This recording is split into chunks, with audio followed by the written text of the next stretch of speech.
Next, Mr. Mok Lai Gong. Well, just now, the Secretary, in your opening speech, you mentioned the experience was a painful one. So I'd like to focus on this.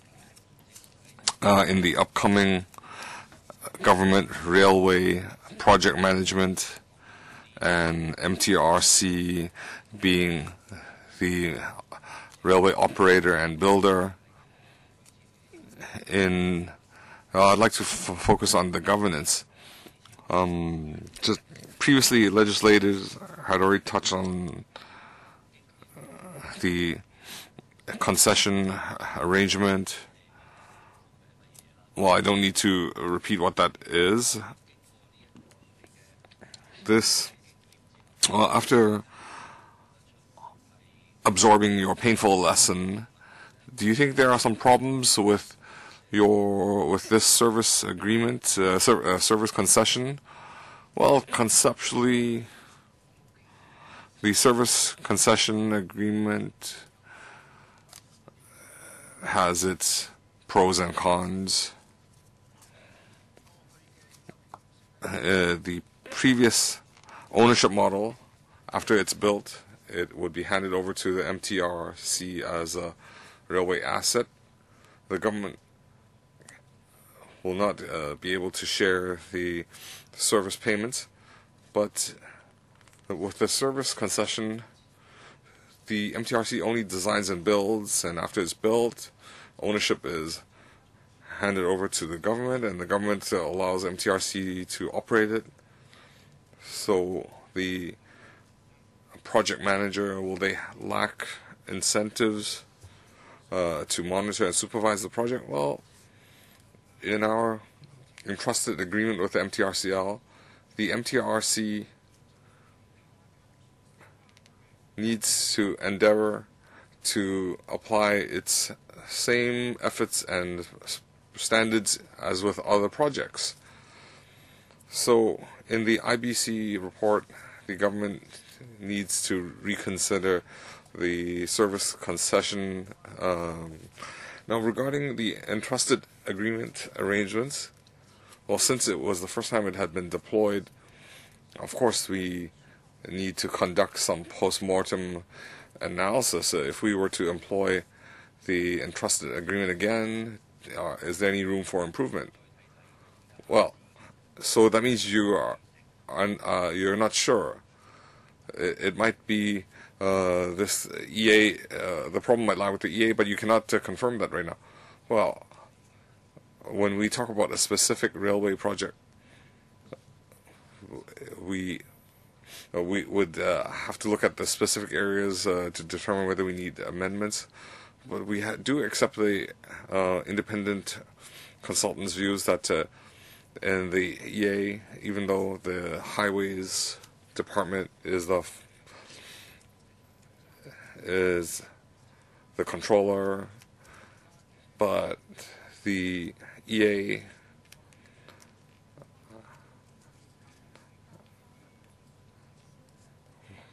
when the highways needs to intervene, it is not that easy under the EA. Well, this is important, Chairman. According to the Policy Address 2015, we have the 2014 Railway Strategic Development, but before 2031, there will be a lot of new railway projects. So this is not something that we can set aside and think about it casually later.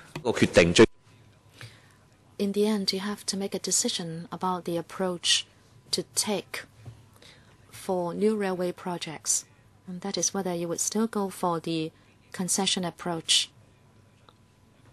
If not, or if you are going to adopt it again, what kind of improvements you have to make, and I think you have to make a decision very soon. Chairman, if we should propose new railway projects, of course, we have to state clearly the approach we are going to take. And we have to state whether we can resolve the problems arising from the concessions approach. All along, we have been using the ownership approach, but the biggest controversy is about the project estimate. Why is it controversial?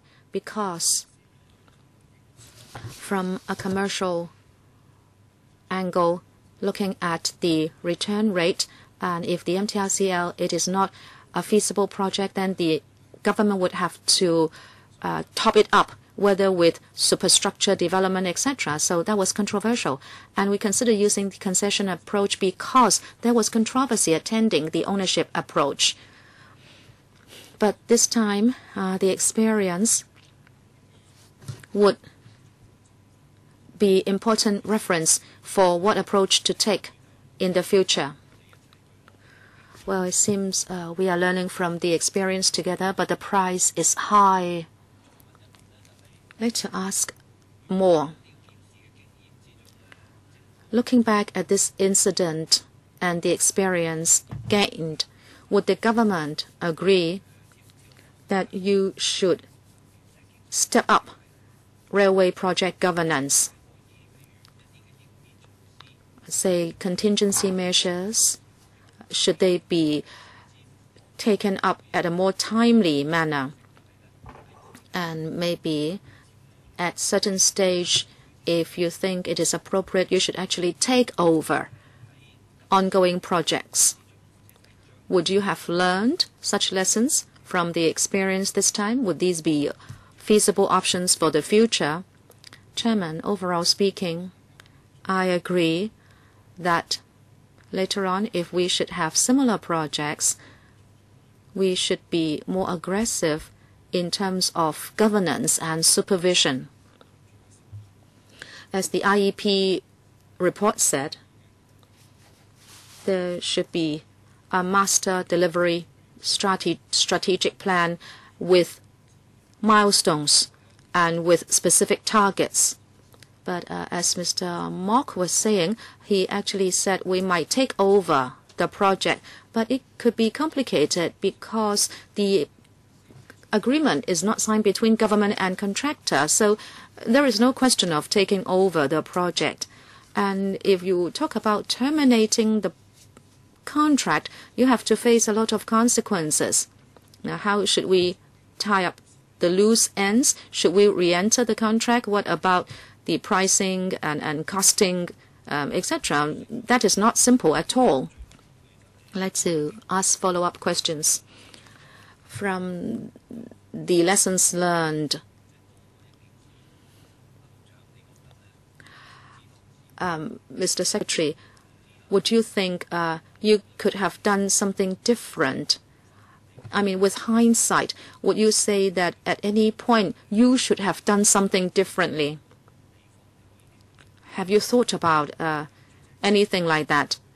Chairman, I don't know whether it would not be controversial if we had adopted another approach, as I said in the oral statement. And also with hindsight, in November 2013, if the government did not accept the considerations advanced by the MTRCL and we had announced at LegCo that it would be impossible for the XRL Hong Kong section to be commissioned in 2015, well, as the MTRCL said, there might be a problem with putting pressure on the contractor. I don't know. Actually, until the MTRCL objected, I had prepared that we should make that announcement at LegCo. As I said at the beginning of the meeting, I would think that we should have announced it. Can I please interject here? Things have developed to this stage, and let me talk about things before April 2014. Was it a human problem or was it a systemic problem, you think? I'm asking this because even if your system is unsaleable, however, if there are people who deliberately act dishonestly, then no matter how good your system is, the human factor could bring in delays. So, Secretary, do you think it is a problem with the system, or do you think it is the human factor? I'm talking about the period up to April 2014. Chairman, we think there was a human factor. At least I personally think so. Of course, the system is not perfect either. The IEP pointed out that we could improve the system.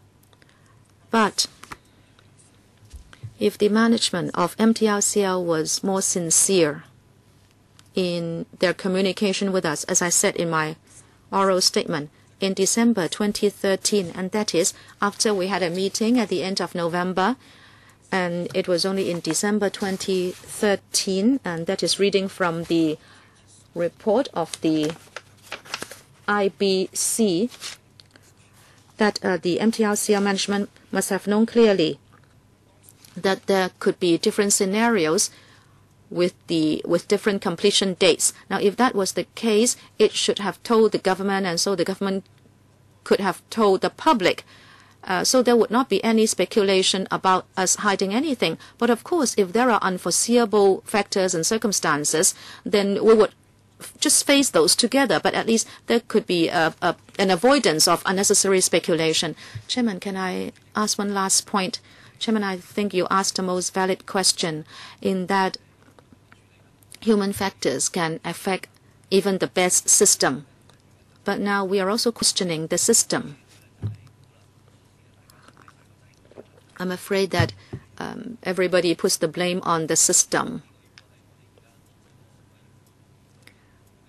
I think the Select Committee faces this problem. I would say even if the system has a problem, I think we should ask why the system is as it is. And have you kept the system under review so that you can continue to perfect it?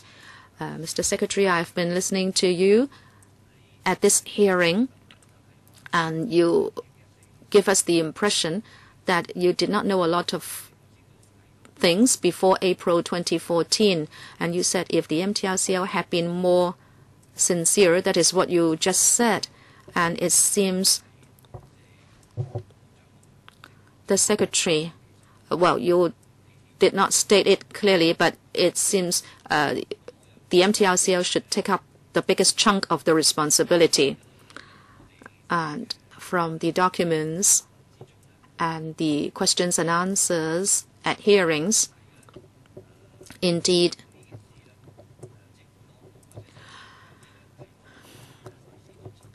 when we asked the MTRCL senior management, it said it did not know because it was not informed by their subordinates. And then, if I may refer to the under-secretaries, evidence on the 28th of April here, it said that the government or the senior management of the MTRCL did not know too well the progress of the project, so that their report to the Highways Department did not reflect the actual situation. I think we have repeated these points many times. So is it that in terms of supervision and reporting, there are loopholes? If there are loopholes, then this might not have to do with the concession system, because whatever contracting out system you use, if there are loopholes with supervision and reporting, no matter how you award the contract, there will be problems.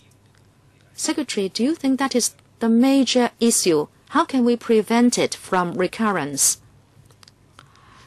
Chairman, at least for me, as I said, there was a human factor. As I said at the beginning of this hearing, if we would make use of the concession again, then if I would be the secretary again, I think I would review the entrustment agreement. Okay, you say there is room for improving the EA, but you have not answered my question, and that is about supervision and reporting to senior people. How can we prevent the loopholes from recurring? you will come back to LegCo for funding. And these problems might go on if you do not plug the loopholes. And that is on the basis of the existing agreement. Okay, we can't do anything about the EAs. But the reporting, well, we signed the supplemental agreement to cap the entrustment fee. And under the present system, we are doing whatever we could do. Say on a quarterly basis, we would report to LegCo. So there is an opportunity for the government because we would have to prepare the papers and then the MTRCL would have to make assessments more frequently and there will be a chance for LegCo to ask questions. I also said that every month there should be a regular meeting just to talk about the traffic infrastructure. Who would take part in that meeting? I would chair the meeting, the Director of Highways and his officials. Would there be MTRCL representatives? No, only within government. So there would be more monitoring. No matter what, this is done in the form of entrustment. We still entrust the MTRCL as the project manager. And we would expect the manager to discharge its responsibility.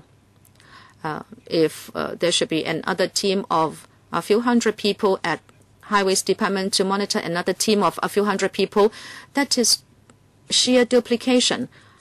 And we would expect the engineering industry to have their own integrity and code of practice. Ms. Claudia Mo, the secretary, is an accountability official. Well, technically, there are now major delays and there could be quite a messy end to the project. And technically, you should take the responsibility because you are the highest official. But here, this hearing gives people the impression that there is a conflict of roles. You actually talked about splitting the roles. On the one hand, you are the head of the TH Bureau. On the other hand, you are on the board of directors of MTRCL. Unless you tell us your position at the board is just cosmetic and actually do not attend those meetings. Because if you just look at the events, it's quite strange. The secretary took up office in 2012. You might say you were not familiar with the XRL. We could understand. But then in November 2013, on the 22nd, that was a year later, you said you trusted the MTRCL management. And then another half year later, people said that to you again, and then you said you were surprised. The thing is, you decided to believe in them, and then you said you were surprised. And that is between December 2013 and 2014. At that time, in December 2013, you said now that actually the management already knew all the major delays. No, not at that time. I know you didn't know. I was talking about the MTR board. No, they didn't know. I heard you say that. No, I was talking about management, not the board. But the management had regular reports given to the board. And you were on the board. We don't know that yet, said the chairman. The project director said last time that there were regular reports made to the board, and that is about the delays. So you're sitting on the board and you insist that you don't know, and you're not suitable to comment on your role as the board on the board of the MTRC. Well, let Professor answer your question. Your question is about the conflict of roles. Well, I feel that people might think that Professor Zheng is keeping himself at arm's length from the issue. Well, you want to give people the impression that you don't need to bear any responsibility. Is that the case? Well, let him answer your question first. As Secretary for THB, you represent the government, and you're also on the board of the MTRCL, you have a fiduciary duty towards the MTR. So how do you reconcile these two roles? Well, I need to clarify what Ms. Claudia Mo said. In paragraph 62, Roman 5, it says that by December 2013, MTRCL management must have known clearly that WKT could not open even on a partial basis. Now, even though I don't represent the MTRCL, but it was stated very clearly in the independent report that the board of directors were only aware until 2014. Well, I have two roles. That's, matter of fact, I'm a member of the MTRCL board because the secretary for THB is an ex-officio member. But you also need to know that I have a fiduciary duty, so I need to balance the two. So if there are some conflicts arising because of the government is a major shareholder, and I need to be absent from the discussions. If the government is the appointing person, MTRC is the appointed party, sometimes I need to withdraw from the discussion. That happens. Well, basically, our understanding is that by December 2013, the MTRC management were aware of these serious delays, but when this matter occurred, they were segregated from the MTR board of directors. The board of directors, including members such as Professor Chung, were not aware. I need to clarify that. Is that the case? That was the case. Well, after reading your witness statement and hearing your opening speech, another impression I have is that you didn't use those words, but you seem to be blaming Zhao Daichong and Jay Walder. They were overly optimistic, or they were deliberately covering up. Well, these two people have left, and the government misplaced their faith. We now have to retain SC to pursue the claims. Well, MTRC's biggest shareholder is the government. So, there's no place to apportion blame. I use these words in quotes. I do not necessarily mean what I'm saying, but the so-called main culprit, because you have described it as so. So it's these two people have done wrong. So we'll have to leave it to the courts, but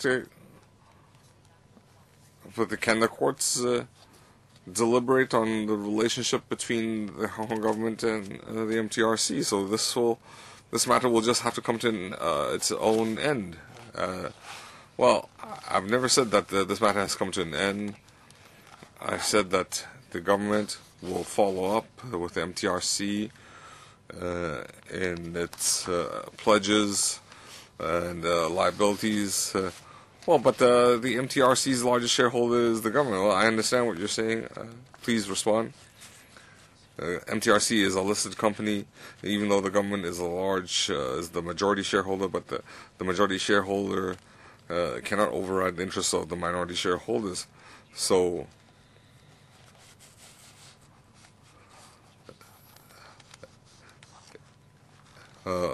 the government cannot act any other manner, otherwise the SFC can follow up.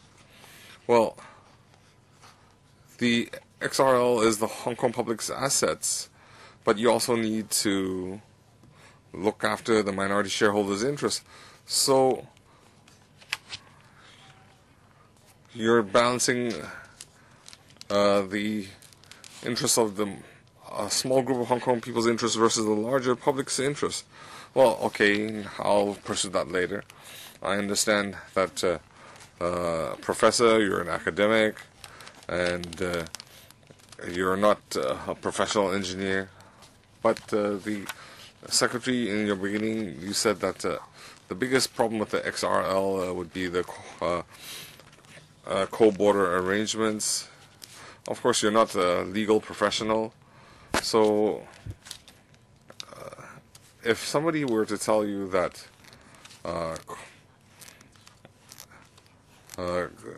it would still be tight and doable regarding these the engineering was tight but doable, but for the related officials, they had faith.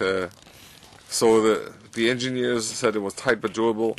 So co-border arrangements, if it was tight but doable, would you still place your faith in that statement? Well, first of all, the co-border arrangements are not the ambit of this investigation. Yes, but I just want to gauge how much faith do you place in a professional opinion. Well, co-border arrangements are not covered in the ambit of this inquiry. I just want to know the Secretary's faith in professional opinion. Well, there are a lot of figures and diagrams, but you cannot just take people for their word. Trust us, believe us. Well, Professor, well, how do you evaluate professional views? Well,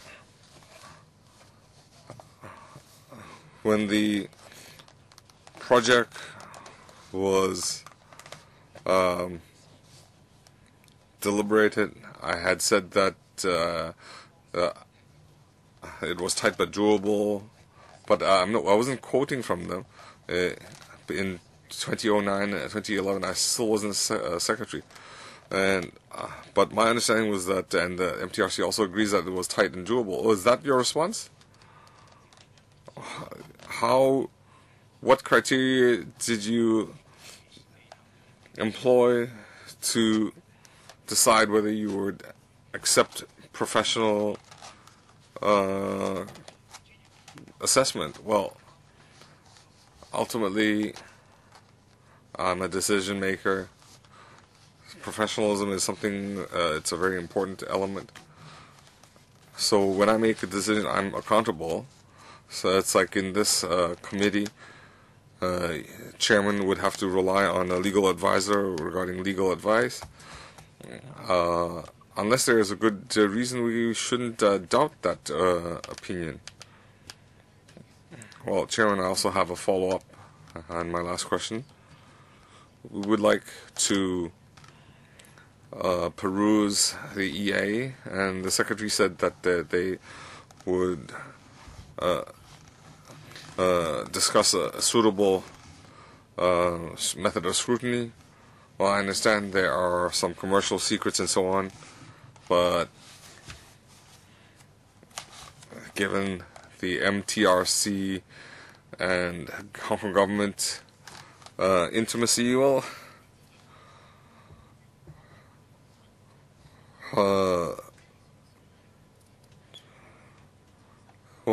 isn't there any? Wouldn't there be a worry or concern or doubt that the two are too intimate and there might be some collusion? So could you repeat your question? I'm not asking about this faith in professional opinion. No, I'm referring to the last paragraph in his opening statement.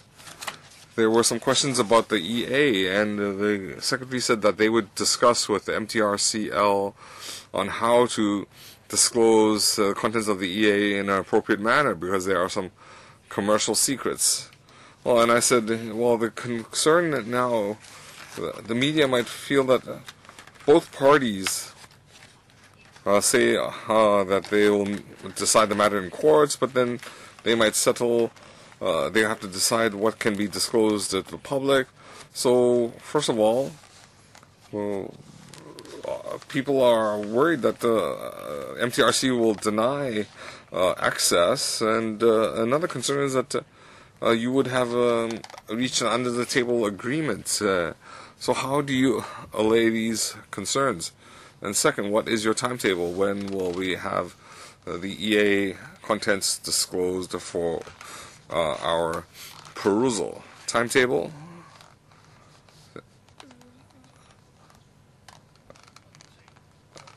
We need to discuss with the MTRC. Well, we have only one more meeting. It's a mutual agreement we need to discuss.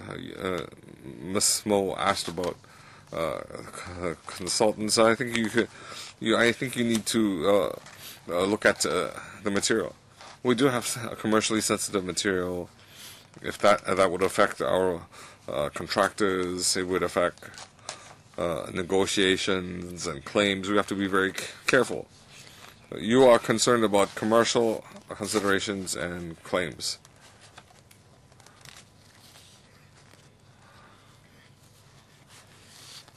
Mr. Chan Hangban, in the witness statement, you said that when the media reported that there was a delay, you had instructed highways to collect information. So when the media made the disclosure, so aside from telling highways to collect information, did you have a phone conversation with Jay Walder or Zhao Daichong? If you did, what was the content of the conversation? Well, I did not have a direct conversation with Jay Walder or Zhao Daichong, but on 7th of May there was a newspaper reporting this, and I had responded in the previous session. We had information from MTRC through Highways Department that the completion date would not be affected. There would be no over budget. But since there was such a media report and it had raised concerns, so I had instructed THB colleagues to conduct an in-depth investigation. So MTRC and THB colleagues had met, and on 29th of May, there was a 24th of May, there was a RSC meeting. There was a pre-meeting that I attended, and MTRC had attended. They had informed us of the situation. Well, so before the media reported, before the May report, you had never heard that the XRL would be delayed. The West Kowloon terminus, where they said it would be delayed by a year, that wasn't on my radar. Even though there were delays in the XRL contracts, I was aware of that. The highways analysis was that different contracts, any engineering project, the individual contracts might be delayed, it could be recovered, and at the time, prior to May 2013, I had felt that the concern would be the cross-border tunnel. And Mr. Chan? Sorry for interjecting. I'd like to ask a question. The media report in May 2013 had to do with WKT, and we knew then there were 100,000 cubic meters of granite beneath it. When did you know it? Well, at least for myself, yes, yourself. At least in May, I was not aware that the granite was the main problem. It was a challenge, but that it would not be the cause for delay. And at that time, the delay was not as serious as it was assessed at a later stage. At that time, you knew there were 100,000 cubic meters of granite. I don't remember whether I knew about this at that time. But do you remember when you got to know about that? My memory tells me that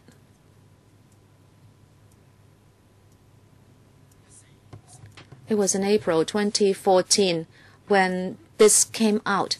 We all went to watch, and the literature documented it. And in May 2013, whether it was in the reports I received, I dare not say. Mr. Chen Hanpan, as long as you are aware, when your Highways Department team collected information, what they reflected to you, was it the same as what you know now, or did they not gather all the information they should? Professor, well, I don't know how to make that comparison. Why? Because before April 2014, in the meetings between myself and Director of Highways, he did report to me there were delays, especially after the 22nd of November 2013, because at that time we already knew that there was a risk of commissioning. The MTRCL said that they should be given 6 months in order to recover delays. We were chasing up the MTRCL for a roadmap and to make sure whether they could really recover the delays. So in that sense, I knew there was a risk. Secretary, after May 2013, you think the Highways Department knew about the delays, but before May 2013, is it your view that the Highways Department did or did not have an accurate account of the situation? Why I did not draw a line at May 2013 vis-a-vis Highways reports? As I answered other members, all along I had no particular reason to doubt that the Director of Highways was diluting anything or playing down anything. But I myself was more concerned about the risk of the commissioning date, and it was before November 2013. Secretary, I'd like to ask you this. In the past, how did the Director of Highways make reports to you? Did he give you all the points in an exhaustive manner, or did he just give you the salient points? I should say only the salient points. After April 2014, I started another thematic meeting on major infrastructural projects. But before that, I would have regular meetings with heads of departments. That would be conducted once a month or once every 2 months, depending on which department it was. And at these meetings, the Director of Highways would report to me his work, including highways and universal accessibility, and not just railways. So he only reported to me the salient points. After May 2013, Secretary, you were alerted to the possible risk of delay, and you instructed the Highways Department to collect more information. On the 12th of April 2014, you got a call from the CEO of MTRCL. You said that you were surprised by knowing that there was a delay. Was it really the first time you knew that the target commissioning date could not be reached? Why were you surprised? Well, I should say that in May 2013, when there was a media report saying that there was a problem with WKT, at that time, I did not think that that would give rise to serious delay. As I was saying, I said at that time that we should start to follow it up because we should come to grips with WKT. I did not know that there was a serious delay then. And then on the 21st of November 2013, when THB Highways Department and MTRCL had an urgent meeting. At that time, the biggest risk for delay was still the cross-boundary tunnel, it was said.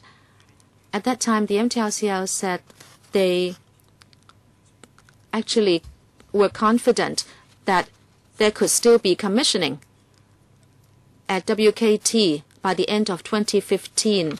We knew there was a problem, but at that time we were not aware that that could be a serious factor. I said I was surprised, not because of the delay per se, but in November 2013, at the end of November, at that time MTRCL was still of the view that they could still achieve the commissioning date of 2015. Or it said it needed more time to assess the effectiveness of the delay recovery measures. But then 5 months later, in April 2014, Mr. J. Walder said to me on the phone that there was not just going to be a delay, but a huge delay. Completion in 2016 and commissioning in 2017. I was surprised because of that big delay. Secretary, in the past, you actually had a few opportunities to tell the RSC the delay and the facts and the possible postponement of commissioning, but you did not do so. And from your statement, you said you trusted Mr. J. Walder that if the delay was announced, then there would not be any possibility to pressurize the contractor to catch up with the delays. So do you think you had a role to play in being dishonest to the public? No, I already explained in my written statement and also oral statement. At the meeting in November 2013, I already explained what I was told. I did not chair the meeting, but I accepted the recommendation from my colleagues after that meeting. At that meeting, the Bureau and the Highways Department with regard to whether there could be commissioning by end of 2015, we were not sure at all because we knew there was a delay with the cross-boundary tunnel. The MTRCL said that once there could be the crossing of the boundary, the Hong Kong side would be able to catch up. That was the biggest discrepancy. Since there was this serious discrepancy, the MTRCL actually was of the view that if the government said at that time an announcement had to be made, the MTRCL said that there would be no leverage to put pressure on the contractor. And if you knew about projects, you might think that there was a point as well.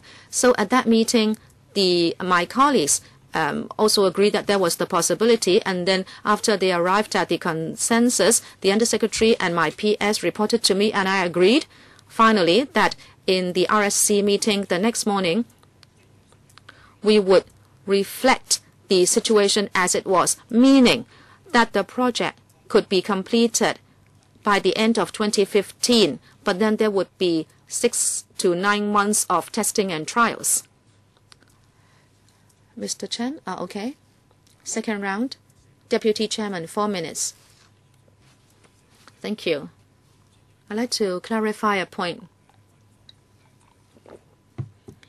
The THB is staffed by generalists. Many technical and engineering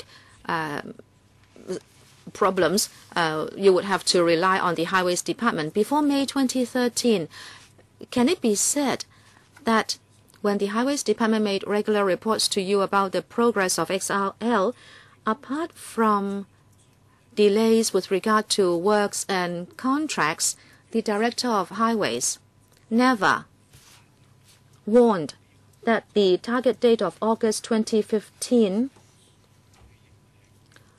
could not be met in his view? This is the first point. Chairman, I have to rely on my memory. within the first half of 2013, the kind of warning I got from the Highways Department was a delay with the cross-boundary tunnel. It was said that there would be 11 months of delay. This really had to do with the delay on the mainland side. If that could not be recovered, there would be an impact on the completion date of the project. That is why I expressed the concern with the counterpart units on the mainland. Now, I'd like to clarify. Is it that the recommendation of the Highways Department was still that the project could be completed by August 2015? Well, I can put it that way. He also required the MTRCL to give him the latest assessment. Chairman, until November 2013, and that is when you reported to the RSC. Can I put it this way? Actually, the Director of Highways agreed that the target completion date of August 2015 could not be met. That is why he said the project could be completed by 2015, but then it would take another 6 to 9 months for testing and trials. Well, as I was answering Mr. Chen Han Pan, on the 21st of November 2013, at that meeting, government representatives, including the Director of Highways, showed concern about progress of the cross-boundary tunnel. Because if the delay could not be recovered, and if you added another 6 to 9 months, then certainly commissioning could not take place by end 2015. But the MTRCL was of the view that the crucial part was the tunnel works on the side of the mainland. Once it could reach Hong Kong's boundary, then it was of the view that the Hong Kong side could make up the delay.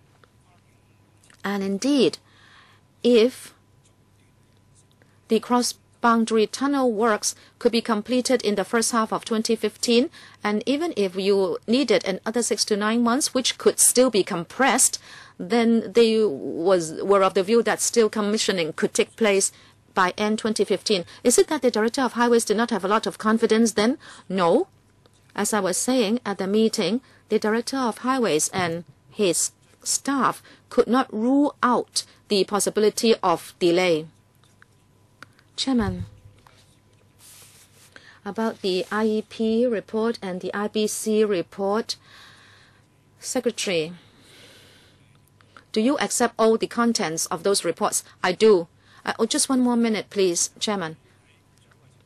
In your statement, para 49, we have referred to it many times and said that you said that because of your assessment at the RSC meeting scheduled for the 22nd of November 2013, you would say that the XRL might only commence operation after 2015, and you said you would explain the latest construction progress and the actual challenges encountered. Now, I'd like to ask you, the project director of MTRCL at that time, did he give you any recommendation? And was your understanding at that time then that the delay could be recovered? Well, the situation is, as we explained at the RSC, on the 20th of October, when the director, or actually before the director, gave me a report, at that time the project director of the MTRCL and his colleagues reported to the PS, because at that time the Bureau was concerned about progress. According to Mr. Zhao Daichong, according to what he told my colleagues,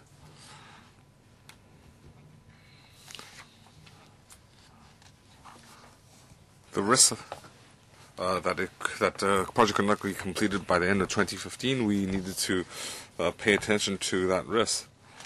So I received that report, and my colleagues also shared with me their concern on the project progress. So if if the project could not be completed by end of 2015, then we should notify the LC as early as possible. So in the RSC, the report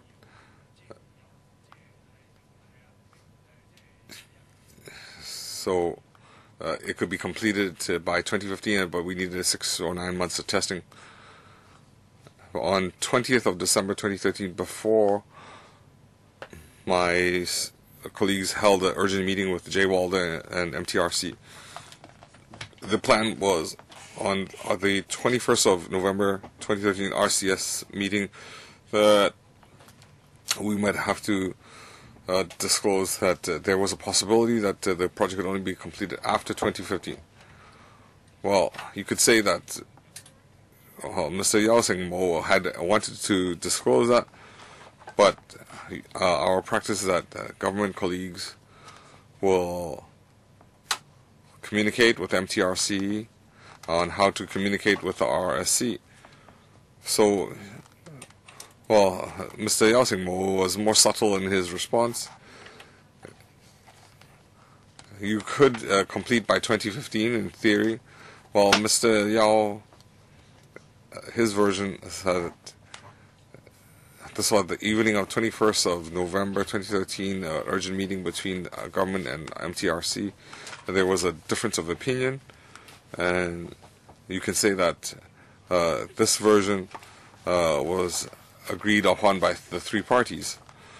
Well, at the time, your personal understanding that whether XRL would be delayed, if it would delayed, how much would it be delayed? Well, if you're referring to 20th November 2013, when highways director told me that there would be a delay. Well, I thought that the worst would be 2016. Mr. Wu Jiwai. In our select committee inquiry, Mr. J. Walder said that there was no problem in the monitoring system. If there was any problem, it would be in the PEEP and the personnel. So my understanding is that if the personnel had sufficient experience, they could pick through the details. Otherwise, we have the scenarios as painted in the report. You might only see you might not see the forest for the trees. So, Secretary, were you aware that your team, they have to oversee such a large railway project? They have limited experience, and did that lead to any concerns that they had a lack of experience, and that would undermine your ability to monitor the project? Well, up till this day, I cannot say that highways colleagues were not able to play their role and function.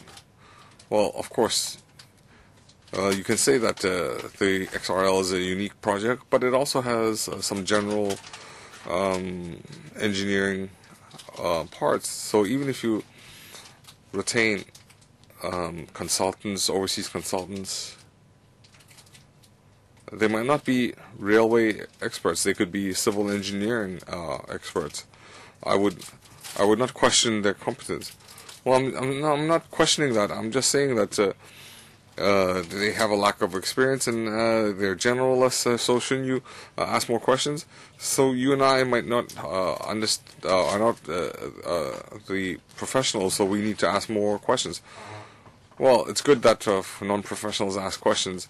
They need to explain more. That's helpful, and that is why after April 2014, I had stepped up the meeting schedule for infrastructure projects, and we investigated deeper. But no matter what, we need to face the fact that a lot of railway experts in Hong Kong, they work for the MTRC. That is the reality. Well, my original question was that whether you were concerned that your colleagues had a lack of experience, and the Secretary said that after April 2014 he strengthened his team to supplement the generalists because you need more questioning to get a grasp of the situation. Well, I just said that after April 2014 we added a meeting.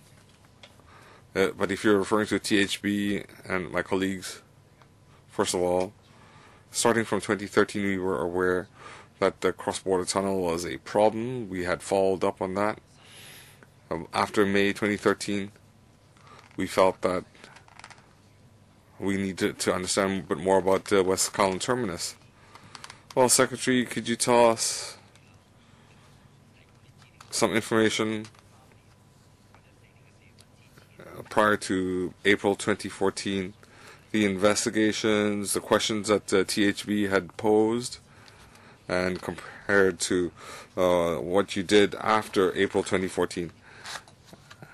And the second part is, in January 2010, since then there were some 7 reports, and MTRC would draft and submit the first part of the report. In these 7 reports, we don't see any content that describes obstacles in the project. Well, so in your reports, the MTR that submitted to you,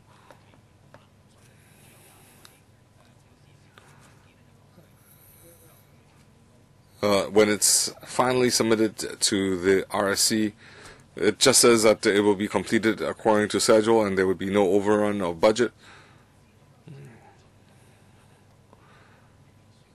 And in fact, did they not highlight the difficulties they encountered? Well, Chairman, I don't have the 7 reports Mr. Wu is referring to. His observation that in the early 7 reports, the THB, Highways, and MTRC jointly drafted a report. Well, the initial draft came from MTRC. If MTR raised significant issues, I don't see why the THB would cover up. Well, but after April 2014, I decided that first, the reporting frequency should be stepped up from half a year to quarterly, and it would be verbatim from MTRC, and there would be a separate report from Highways and THB. The Highways Department would describe their concerns.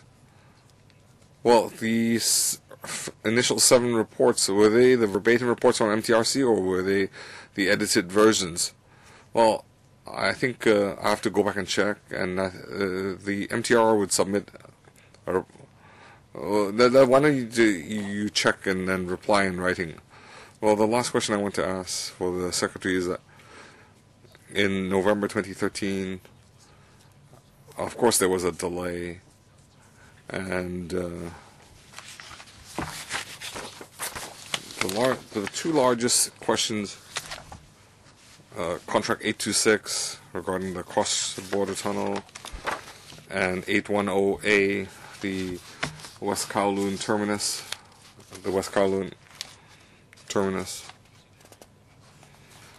So, if we wanted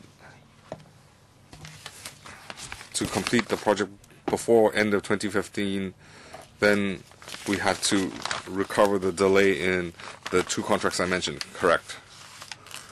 Well, why was it not feasible? Well, first of all, the terminus, the platform, the rails had to be in place, and second, if the rails were not in place, and even if you had the platform, you couldn't, the trains couldn't stop.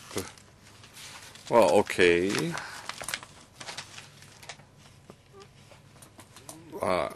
We have to thank the Secretary for attending our inquiry and for respecting the work of the Select Committee. So we don't need to have Secretary appear at the select committee again, but if we need to, we can invite you to return. Okay? And also announce that the select committee